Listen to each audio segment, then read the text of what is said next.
Bismillahirrahmanirrahim. Assalamualaikum warahmatullahi wabarakatuh.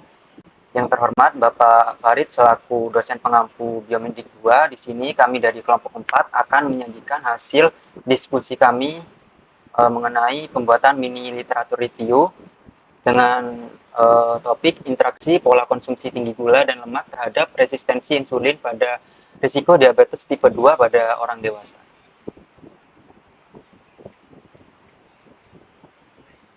Next.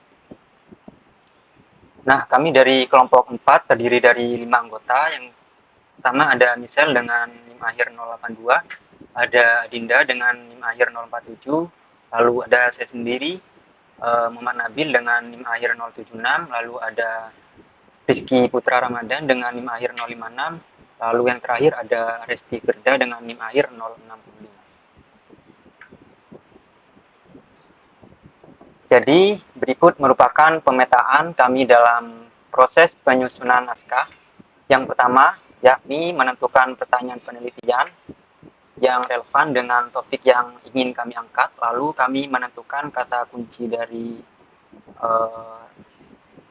topik yang ingin kami angkat tersebut. Lalu kami menelusuri literatur di database Google Scholar dan lalu selanjutnya kami menyeleksi dan menelaah artikel yang relevan dengan topik yang ingin kami angkat, lalu mengidentifikasi temuan utama, dan yang terakhir kami menyusun naskah berdasarkan struktur telaah literatur. Next.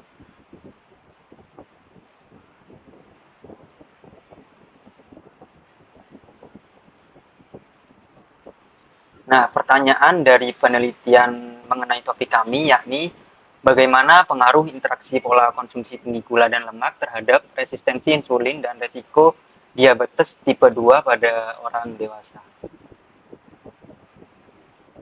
Next. Selanjutnya, alasan memilih topik. Ada 3 alasan mengapa kami memilih topik ini. Yang pertama, pola makan masyarakat semakin mengarah pada Western diet yang tinggi gula tambahan dan lemak jenuh. Yang kedua itu ada jumlah penderita diabetes tipe 2 terus meningkat. Data International Diabetes Federation tahun 2025 menunjukkan sekitar 589 juta orang hidup dengan diabetes dan diproyeksikan naik menjadi 833 juta pada tahun 2050. Yang ketiga itu ada sebagian besar penelitian hanya terfokus pada satu jenis nutrisi saja. Masih sedikit studi yang meneliti interaksi gula dan lemak, padahal keduanya sangat sering dikonsumsi bersamaan dalam makanan modern. Next. Selanjutnya ada database dan strategi pencarian. Kami menggunakan Google Scholar sebagai database karena mudah diakses dan mencakup banyak jurnal internasional. Kata kunci yang kami gunakan antara lain high sugar diet, fructose, added sugar, high fat diet, saturated fat, insulin resistant, dan T2DM.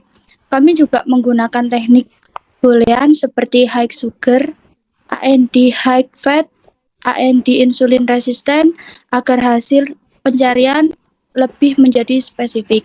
Screening dilakukan berdasarkan tahun publikasi, sesuai judul, abstrak, serta ketersediaan full text. Dari proses ini, kami mendapatkan 10 artikel yang paling relevan. Next.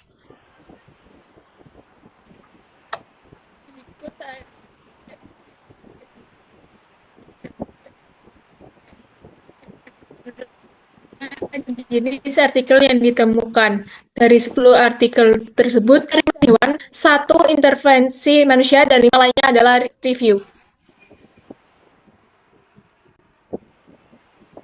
Berikutnya adalah proses ekstraksi. Setiap artikel kami catat informasinya secara sistematis, mulai dari penulis, pertanyaan penelitian, dan desain variabel hasil hingga limitasinya. Setelah itu, kami menyusun tabel rangkap 10 artikel agar mudah dibandingkan Dari tabel ini kami mencari mekanisme yang paling sering muncul. Lalu kami menyusun alur sederhana yang menjelaskan bagaimana gula dan lemak bekerja sama memicu resistensi insulin.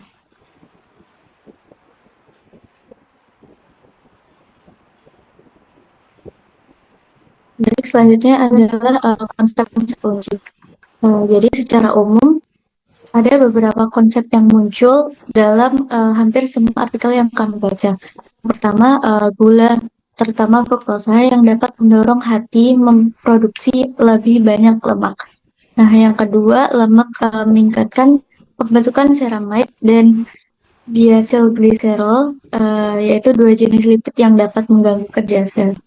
Yang ketiga, tubuh yang kelebihan gula dan lemak cenderung mengalami peradangan melalui interleukin 6 dan tumor necrosis faktor alpha atau TNF-alpha. Dan keempat itu peradangan ini merusak jalur sinyal insulin seperti insulin reseptor substrate 1 atau IRS1 dan AKT. Ketika konsep ini disatukan, terlihat bahwa kombinasi gula dan lemak itu membuat respon insulin melemah dan dengan lebih cepat. Next.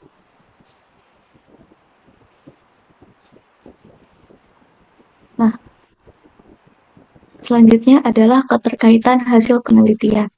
Pada bagian ini, kami mencoba menggabungkan hasil dari semua artikel dan menarik alur besar tentang bagaimana gula dan lemak bisa bekerja sama memicu resistensi insulin. Nah, yang pertama, ketika tubuh mengonsumsi gula, terutama fruktosa, hati akan memproduksi lebih banyak lemak. Nah, akibatnya lemak di dalam hati itu meningkat dan memicu peradangan. Hal ini terlihat jelas dari beberapa studi yang menunjukkan peningkatan IL-6 atau interleukin 6 dan tumor nekrosis faktor alfa atau TNF-alpha ketika konsumsi fruktosanya tinggi. Nah, di sisi lain, konsumsi lemak jenuh itu memicu pembentukan ceramide dan diacylglycerol. Nah, dua jenis lipid ini itu cukup mengganggu karena membuat sel menjadi kurang responsif terhadap insulin. Sama pada gula, kondisi ini juga berujung pada peradangan. Ketika gula dan lemak dikonsumsi bersamaan seperti makanan cepat saji atau makanan manis yang berlemak, kedua mekanisme ini saling memperkuat. Jadi bukan hanya lemak hati yang meningkat, tetapi peradangannya juga lebih berat. Dari sinilah resistensi insulin mulai terbentuk. Jadi benang merahnya itu gula meningkatkan produksi lemak, kemudian lemak jenuh memperparah kondisi sel, dan keduanya sama-sama memicu peradangan. Jika digabungkan, efeknya jauh lebih cepat mengarah ke resistensi insulin yang merupakan faktor kunci munculnya diabetes tipe 2. Selanjutnya di sini ada inkonsistensi antar artikel, yang mana beberapa studi itu menyebut bahwa efek gula atau lemak itu muncul dalam 24 jam, sementara yang lain menyatakan efeknya itu bertahap, mengaruhi usia dan inflamasinya.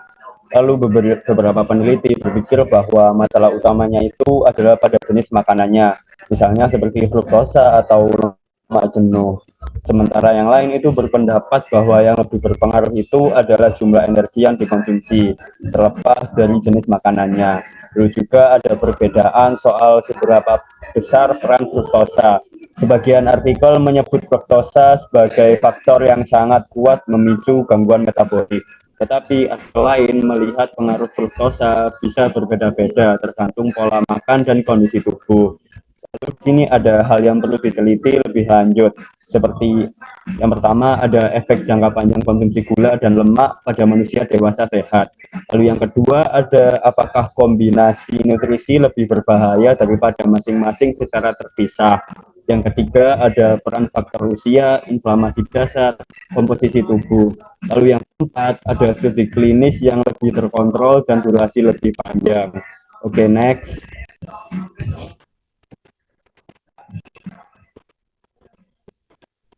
Lalu di sini ada kesimpulan yang pertama yaitu gula dan lemak itu memiliki jalur metabolik yang berbeda tapi saling memperkuat. Lalu kombinasi keduanya ini meningkatkan lipogenesis, inflamasi, dan resistensi insulin. Lalu yang ketiga ada bukti cukup kuat, namun penelitian jangka panjang pada manusia ini masih terbatas. Next. Di sini ada daftar pustaka kelompok kami. Next. Terima kasih. Mungkin sekian dari kelompok kami. Assalamualaikum warahmatullahi wabarakatuh.